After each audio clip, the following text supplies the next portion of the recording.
Good evening, everyone. I welcome each one of you to our Advocate on Record Aspirants Academy. This is our 29th lecture series. We have gathered here to discuss and understand or investigate or study the important topic, that is how to draft special leave petition in civil matters. Before approaching the topic, it is our strong belief and faith in the preamble, that preamble our unity, preamble our identity, preamble our goal, preamble our soul. Therefore, I request each one of you to recite preamble along with me with a sense of commitment, with a sense of sentiment.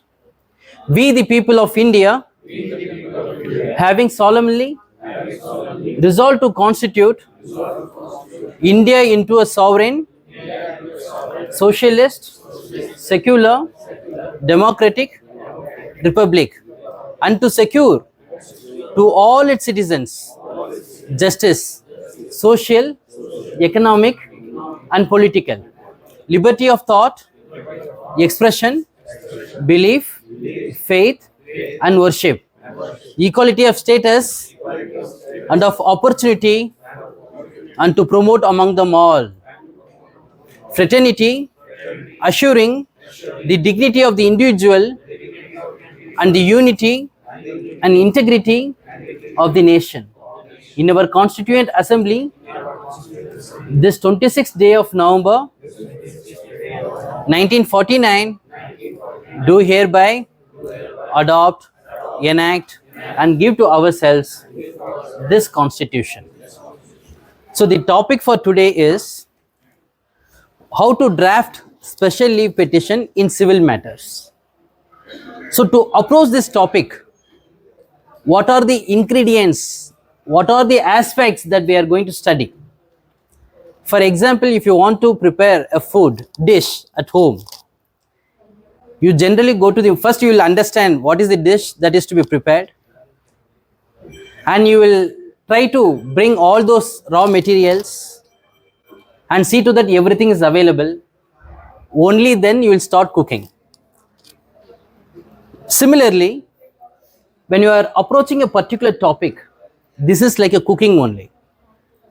You have to study and investigate what are the relevant materials or relevant provisions that is to be gathered, collected, and then only you can formulate your thought process. Unless and until you don't have enough materials before you, you will not be drafting a complete SLP, it will be in a piecemeal. So you should not do that, dear friends. First, you should collect all relevant facts, materials, pleadings, documents, judgments on those lines. Having gathered in all terms, then you are prepared for the war footing, that is to draft a petition. So likewise, what are we going to study today? What are all the important factors that is to be taken into consideration for drafting special leave petition? First and foremost is the constitutional provision which deals with Article 136. Because you are invoking special leave petition, you are filing special leave petition only under Article 136. So what is 136? On our repeated lectures, we have discussed about Article 136, but still it is worth repeating, reciting Article 136. Notwithstanding anything contained in this chapter means it falls under chapter 4, that is Union Judiciary. Notwithstanding anything contained in this chapter, the Supreme Court may grant, in its discretion, may grant leave to appeal against any judgment, degree, sentence, determination, or order passed in any cause or matter by the High Court or any court or any tribunal in the territory of India. So if we look at this provision, it not only says judgment, it also says order. It may be interim order also, passed in any matter by any court or tribunal. By any court means it may be a district court, it may be a high court, it may be a tribunal. So any order, even an interim order passed by a district court, can come directly to the Supreme Court under Article 136. That is what Article 136 clause 1 says. Now moving on to Article 136 clause 2, that is exception to clause 1. What is that exception? Article 136 will not be applicable. SLP cannot be filed when you are challenging any judgment, degree, sentence or order, not degree, sentence or order, passed by any court or tribunal constituted by law related to armed forces. Therefore, you cannot file SLP under Article 136. So, Article 136 clause 1 says under what provisions, under what aspects you can prefer special leave petition. Article 136 clause 2 says no, you cannot file SLP when there is an order passed by a tribunal related to armed forces. That is the only exception. Having studied Article 136 and such a wide discretionary power vested with the Honorable Supreme Court. So when it is a wide discretionary power, whether SLP will be entertained by the Honorable Supreme Court in all the matters, because it is a discretionary power? No, the answer is no. The Honorable Supreme Court will not generally interfere or invoke its discretionary power under Article 136. Only under exceptional circumstances they will exercise their discretionary power. So what are those exceptional circumstances? When there is a substantial question of law involved, of public importance, general importance, or question of law involves as to the interpretation of the Constitution, or when there is a perversity committed by the courts below. What is perversity? It is improper reception or rejection of vital evidence. I repeat, dear friends, what is perversity? Perversity means it is improper rejection or reception of material facts, very material documents, evidence. So if that is done, then that will lead to the miscarriage of justice. So therefore, on the ground of perversity, the Honorable Supreme Court can invoke Article 136. So these are all the exceptional circumstances, dear friends. In addition to that, in one of the occasions the Honorable Supreme Court has held to chase injustice, the Supreme Court power is there is no limit to the power. Sky is the limit. So therefore, they can exercise and they can pass any orders, because being a discretionary power, a plenary power. So from this, what we understand is there is no restrictions imposed by the Constitution on the powers of the Supreme Court. Our constitutional fathers, our founding fathers and mother have given enough discretionary power to the Honorable Supreme Court. So where do you find these restrictions? We find these restrictions imposed by the Honorable Supreme Court in its own judgment, that we will interfere only when there is a non-speaking order. We will exercise our discretionary power when there is miscarriage of justice or substantial question of law involved. So these are all interpretations by the Honorable Supreme Court. Under those circumstances, the Honorable Supreme Court will interfere.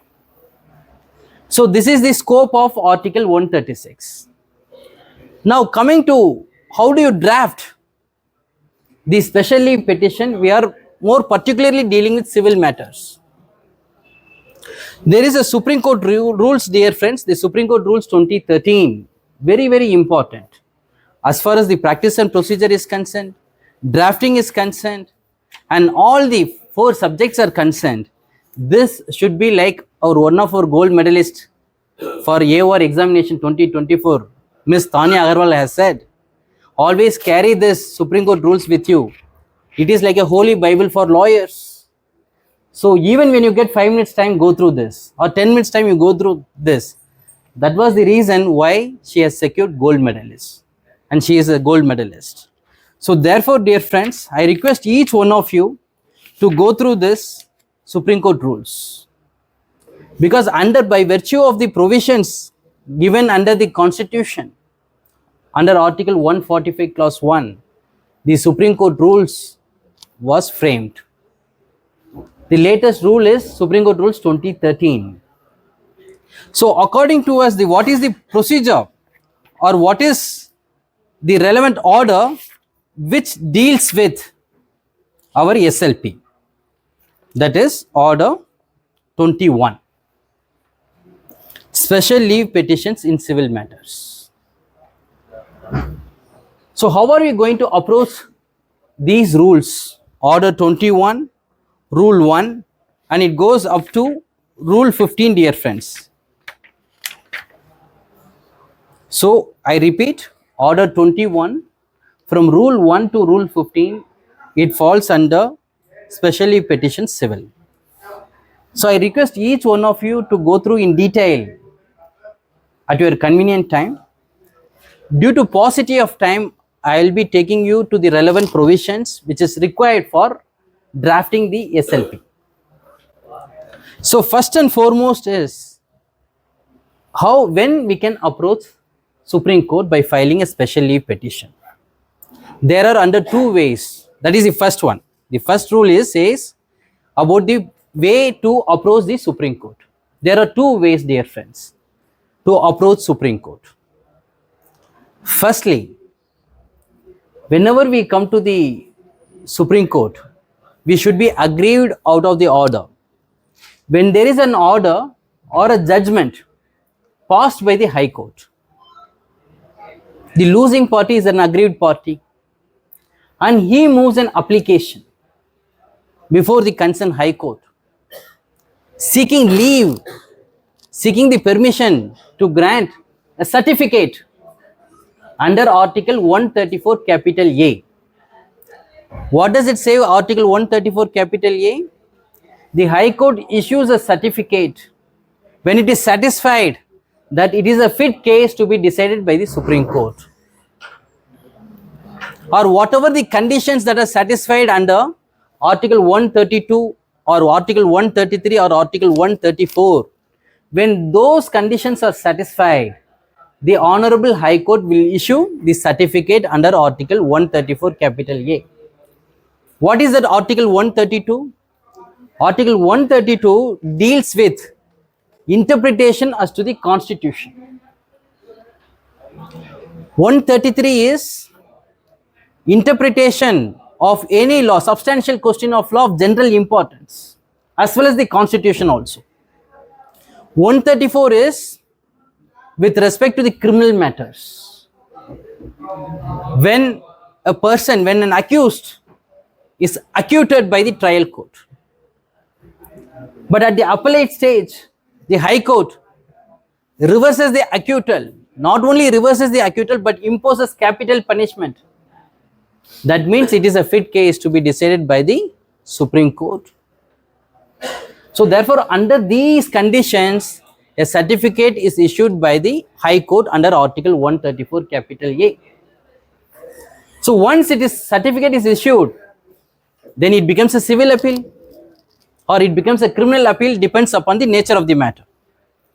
So only when the Honorable High Court refuses the certificate under Article 134A, then you can approach the Honorable Supreme Court under Article 136. So the refusal will open the door of SLP to the Honorable Supreme Court.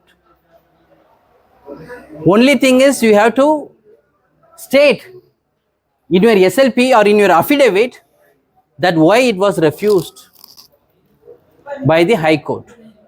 So when you are coming to the Supreme Court after exhausting the remedy from getting the certificate, from the refusal of getting the certificate, then the period of limitation is only 60 days. This is one way of approaching the Honorable Supreme Court. What is yet another way? There is second way is there. That is common way also, where we generally do not approach the High Court to issue the certificate.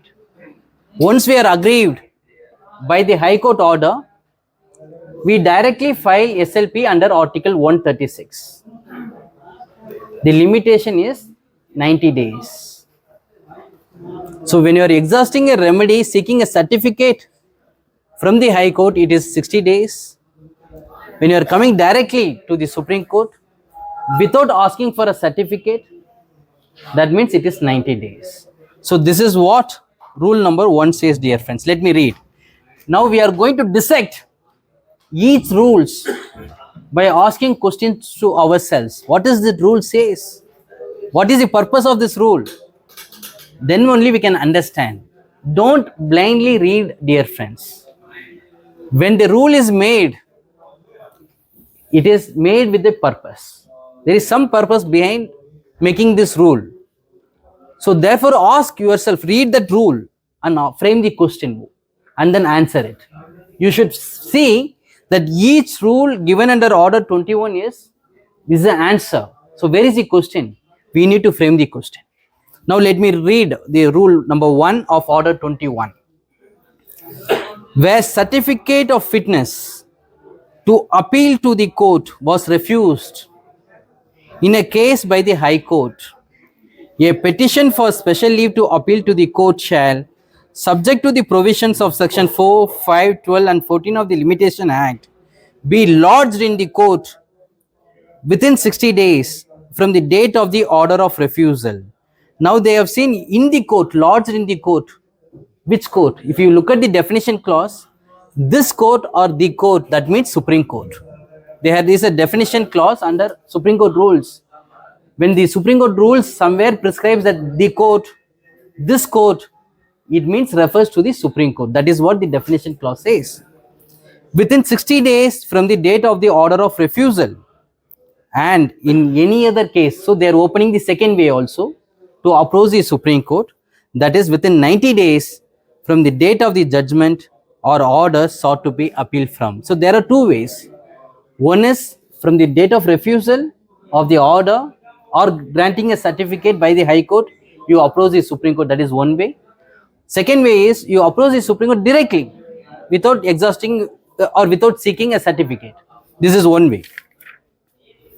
Now, provided that where an application for leave to appeal to the High Court from the judgment of a single judge of the court has been made and refused in computing the period of limitation in that case under this rule, the period from the making of the application and the rejection thereof shall also be excluded. So that 60 days, how it is to be calculated, they have given. Now explanation is very important, dear friends. What is the explanation?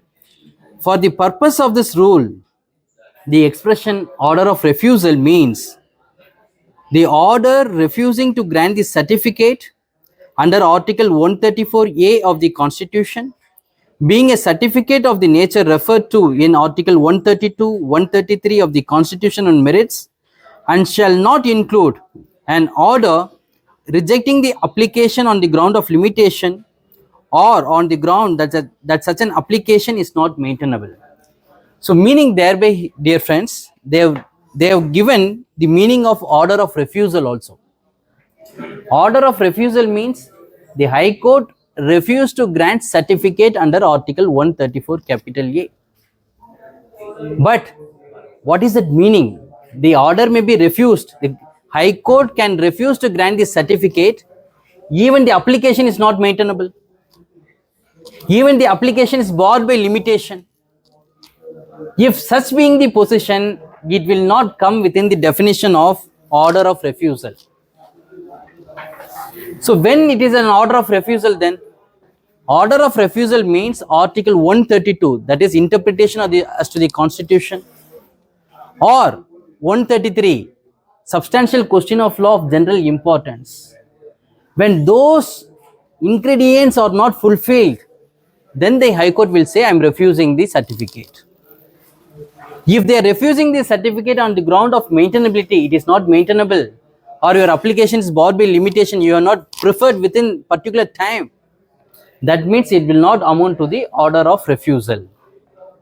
Hope it's clear. I repeat once again, dear friends, order of refusal means when an aggrieved party before the High Court makes an application that I am aggrieved by this order, your lordship's order, therefore I want to prefer special leave petition, for which please grant me a certificate. That is the request made by the aggrieved party before the court. The court can give certificate only when it involves questions as to the interpretation of the constitution as prescribed under article 132, or substantial question of law of general importance as prescribed under article 133. When these conditions are not fulfilled, then High Court will decline to grant certificate. Yet another aspect is they can refuse the application on the ground that it is not maintainable because barred by limitation. That means it will not amount to order of refusal, that will not come within the definition. This is what that they say. Now coming to rule number 2. Now what is the question that we have framed here is, let us ask ourselves this question and then we will try to find the answer. I am talking about rule 2 of order 21. Order refusing certificate is not necessary except affidavit. Generally we file the impugned judgment and order. When certificate is refused, do we need to annex that order also? The rule says no, not necessary. When a High Court refuses to grant the certificate under article 134 capital A, that order need not be annexed as part of the SLP. But then how do we state? We can state in the affidavit. So what is to be stated? Let us read this. Where the period of limitation is claimed from the date of refusal of a certificate under article 134 capital A of the Constitution, being a certificate of the nature referred to in article 132 or article 133, it shall not be necessary to file the order refusing the certificate. So it is not necessary to file it. But the petition for special leave shall be accompanied by an affidavit stating that the date of the judgment sought to be appealed from, the date on which the application for a certificate of fitness to appeal to the court was made to the High Court, the date of the order refusing the certificate, and the ground or grounds on which the certificate was refused, and in particular whether the application for the certificate was dismissed as being out of time. Say as being out of time. If it is barred by limitation also, we must state it very, very particularly, we need to state that. So refusal by the High Court from granting a certificate, that order need not be annexed, but it has to be stated in our affidavit. Now moving on to rule number 3.1a. This 3.1a is very important, dear friends. 3.1a to G it is there. So what is the, now moving on to 3.1a, what is the format of special leave petition? This is very important. The petition for seeking special leave to appeal filed before the court under article 136 of the Constitution shall be in form number 28 appended to the rules. So the format is prescribed under form number 28. No separate application for interim relief need be filed. No separate application for interim relief need be filed. Interim prayer, if any, should be incorporated in form number 28. We generally, when we prefer an application seeking some interim relief before the trial court or before the High Court, we generally prefer an application for stay or application for Order 39 Rule 1 and 2. But what is when you are seeking interim relief in SLP, do you need to prefer a separate application? The answer is no.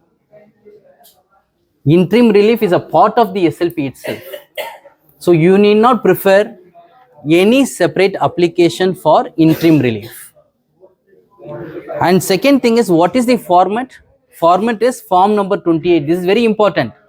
In the advocates on record examination, the examiners will ask you, what is the format for filing SLP? Which form number deals with special leave petition? That is form number 28.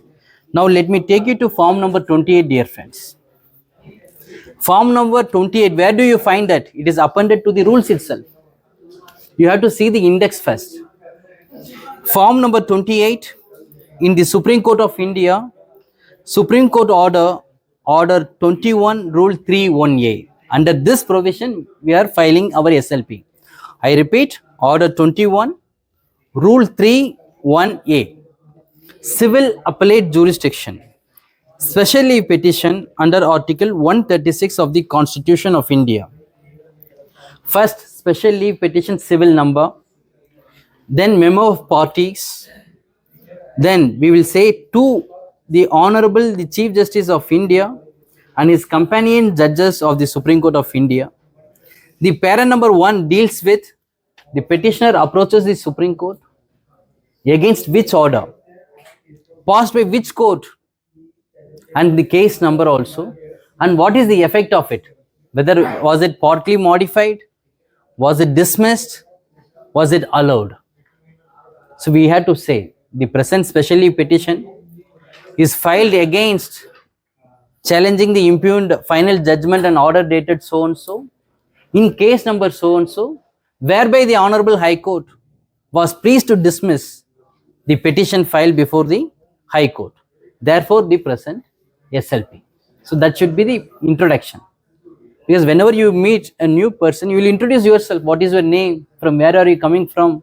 How many years you are put in?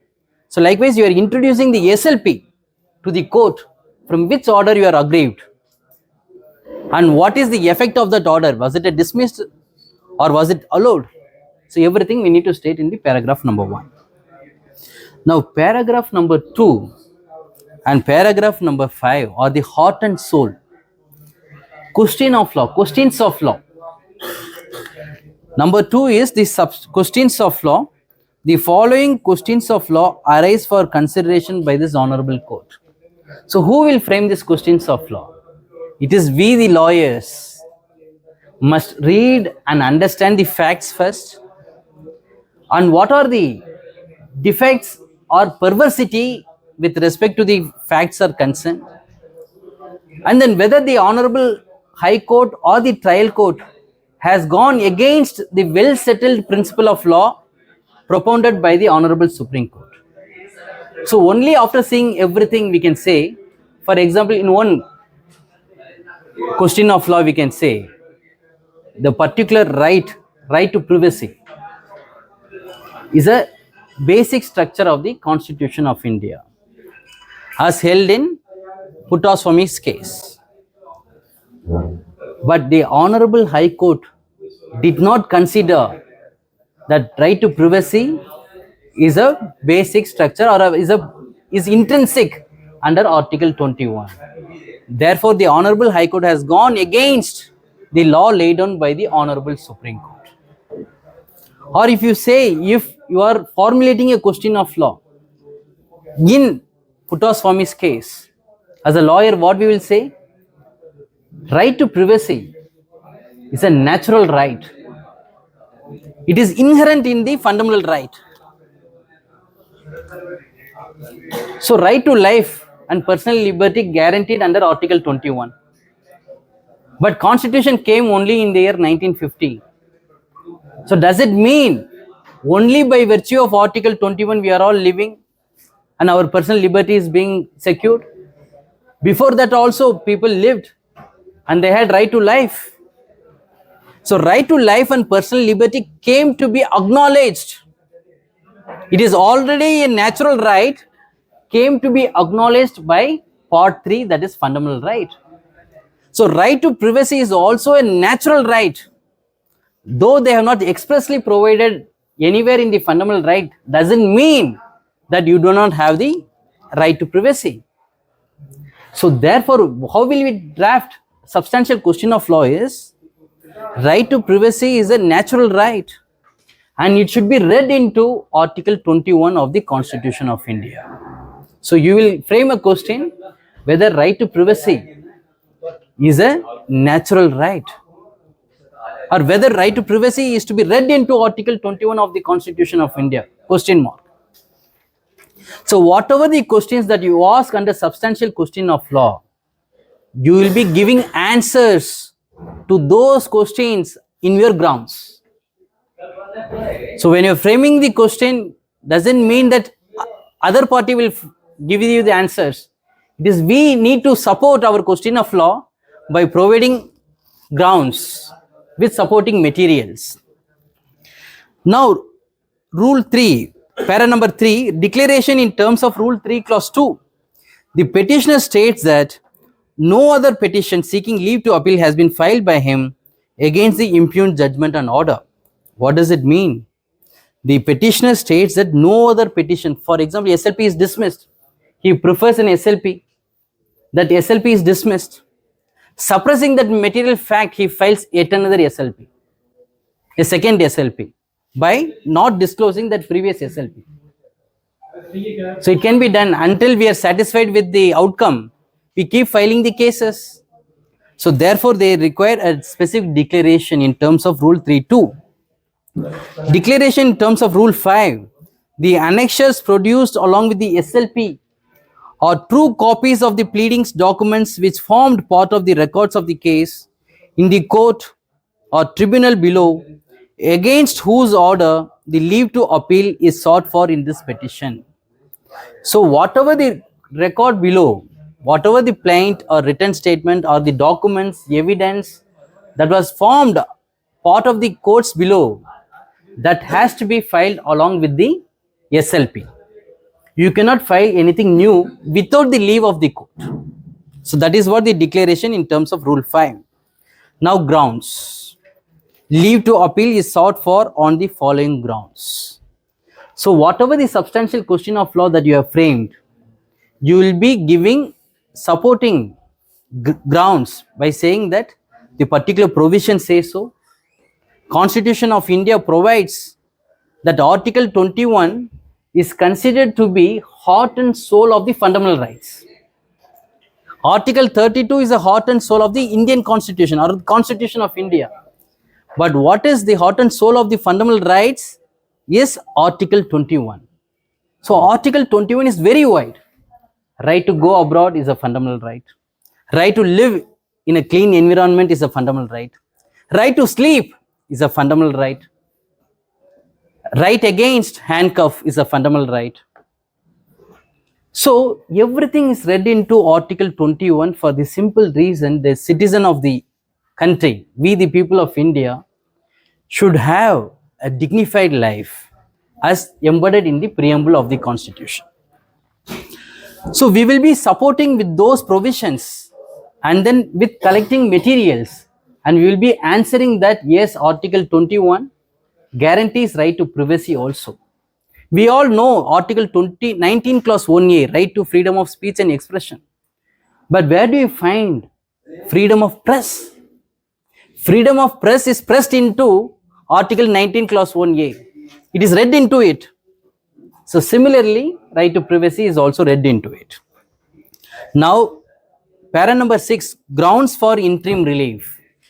So there is no any separate application for relief, interim relief. So that is given. 7th one is main prayer. What is our main prayer? It is always the main prayer is, this honorable court may please to grant leave to appeal against the judgment and order dated so and so passed by the High Court in a particular case number. So it is always we seek the permission. Then only when the order is passed, leave granted, then SLP takes the birth of civil appeal. So we are seeking the leave of the court. We are urging the Honorable Supreme Court to invoke its discretionary power. Now, interim relief. Para number 8 is interim relief. Place, date, settled by an advocate for the petitioner. So, therefore, dear friends, today we have seen only, that is Order 21, Rule 31A and the format of specially petition. In the upcoming sessions, we will be dealing with each rule with respect to the civil matters are concerned. And then I will be giving you the practical experience. I will read out a very simple impugned judgment, maybe of the High Court. And then I will tell you how to frame the substantial question of law, how to bring out the grounds, the live practical. This is only in theory, but we will see it in practical also in the upcoming sessions. So with this, dear friends, so we have read about Article 136 of the Constitution of India. That is where SLP is dealt with. And then what is the discretionary power, under what circumstances the Honorable Supreme Court will exercise its discretionary power. Then we have seen the Supreme Court rules 2013, Order 21. What does it Rule 1 says, Rule 2 says, and Rule 31A prescribes the format of SLP, read with form number 28. And we have seen 8 organs, the vital organs of SLP. Declarations, substantial question of law, grounds, main prayer, interim prayer, everything we have seen. So with this, I conclude the session for today with respect to the SLP in civil matters are concerned, and this will be continued in the upcoming sessions also. So thank you so much, dear friends, for your patience hearing.